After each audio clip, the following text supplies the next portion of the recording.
dan juga sebelumnya dan juga persidangan hari ini terkait dengan keterangan yang saudara jelaskan sudah cukup banyak ya, dan sudah kami catat. Di sini kami ingin menanyakan ya kepada saudara saksi ya, hanya dua hal saja. Yang pertama adalah ya, pada saat saudara menerima surat kuasa dari saudara Samuel Huta Barat dan saudara Rostin Simanjuntak, yaitu kedua orang tua daripada korban Nofriansah Yosua Huta Barat.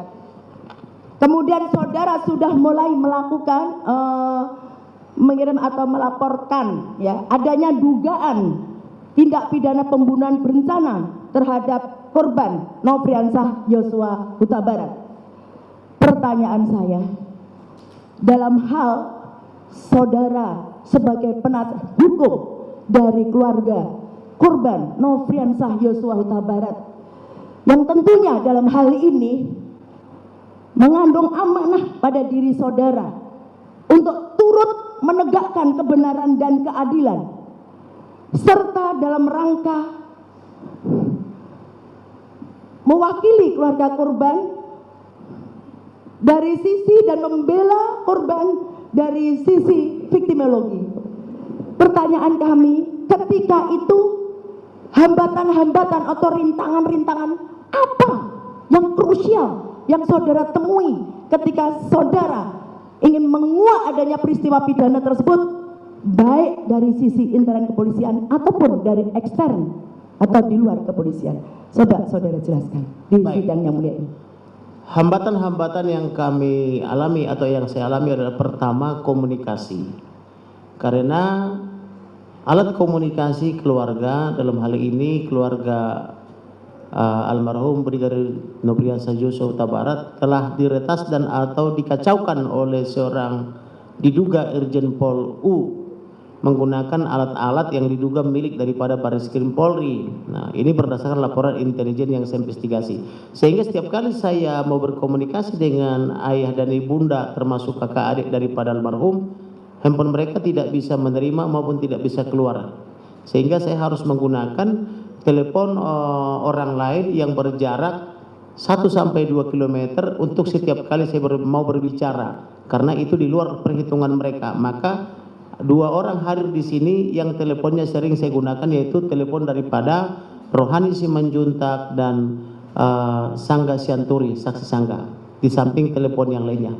Hambatan kedua adalah bahwa yang dipraming oleh 5 lembaga negara waktu itu adalah almarhum meninggal karena diduga melakukan pelecehan dan atau pemerkosaan kepada terdakwa Putri Chandrawati, sehingga rilis itu telah diterima oleh masyarakat bahwa almarhum ini adalah dalam tanda petik adalah pelaku kejahatan. Sehingga ketika saya membuat argumentasi yang berbeda, saya itu dituduh penyebar hoax atau menyimpang daripada pemahaman masyarakat pada umumnya waktu itu. Karena ada lembaga-lembaga negara yang secara terang-terangan melawan saya, yaitu lembaga kepolisian, lembaga Kompolnas, lembaga Komnas HAM, LPSK, maupun komisi-komisi atau LSM perempuan.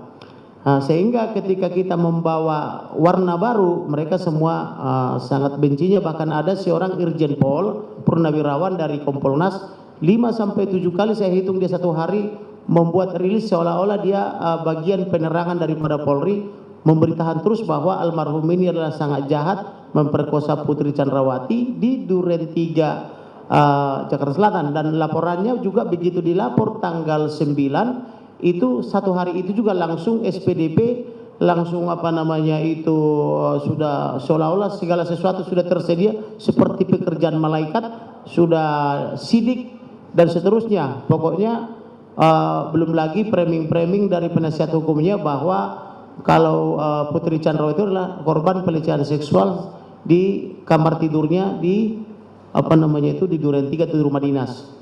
Kemudian hambatan lainnya adalah ketika saya melapor kepada penyidik Pidum Polri, mereka itu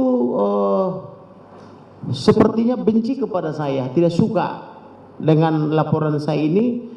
Terbukti saya mau memberikan bukti saja mereka semua ketakutan. Jadi saya heran kenapa ini penyidik sampai pangkat jenderal kok ketakutan, sampai bintang 3 pun ketakutan yang mulia majelis hakim dan saudara jaksa penuntut umum. Sehingga saya waktu itu untuk mengatasi ketakutan mereka itu, saya bermohon kepada Kapolri supaya terdakwa Perdi Sambo diberhentikan dulu sementara dari Kadipropam, supaya polisi ini punya keberanian atau penyidik ini punya keberanian untuk menangani perkara ini.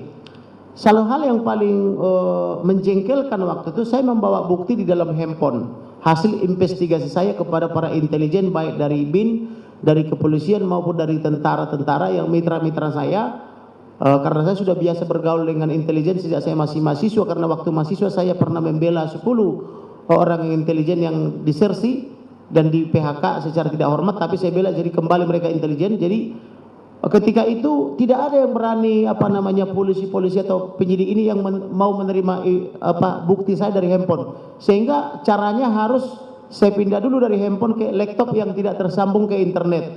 Dari laptop itu pakai USB dipindah lagi ke laptopnya penyidik.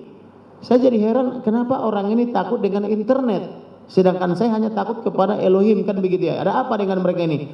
Maka saya coba lagi pelajari, ternyata itulah saya dapat informasi bahwa ada alat-alat daripada kepolisian yang diduga sangat canggih yang memantau pergerakan ini semua, termasuk memantau pergerakan saya. Nah, kemudian maka saya pelajari lagi, maka ternyata saya ketahui berdasarkan dokumen, saya bawa juga dokumennya di sini yang mulia, ternyata Perdi Sambo ini adalah Kasatgas Merah Putih. Saya dapat dokumennya kebetulan saya bawa, kalau jaksa mau saya serahkan. Ya, silakan.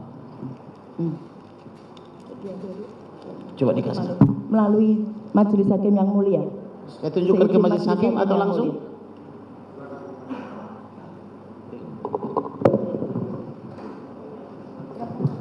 Ya. Mohon diserahkan pada majelis hakim yang mulia. Apa ini yang sudah Mas sampaikan? Oke.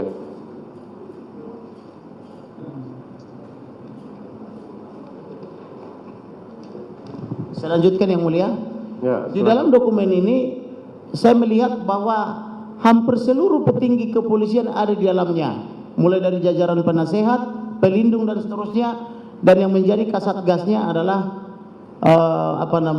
Perdi Sambo ini. Oleh karena itu saya bermohon lagi, tanpa tidak menghormati ajas praduga tidak bersalah, maka saya mohon supaya terdakwa Perdi Sambo dinonaktifkan dulu dari Kasatgas Merah Putih, tetapi yang dilakukan oleh Bapak Listio Sigit jauh melampaui yang saya minta, yaitu beliau diberhentikan dari Kasatgas Merah Putih, juga Kasatgasnya pun dibubarkan.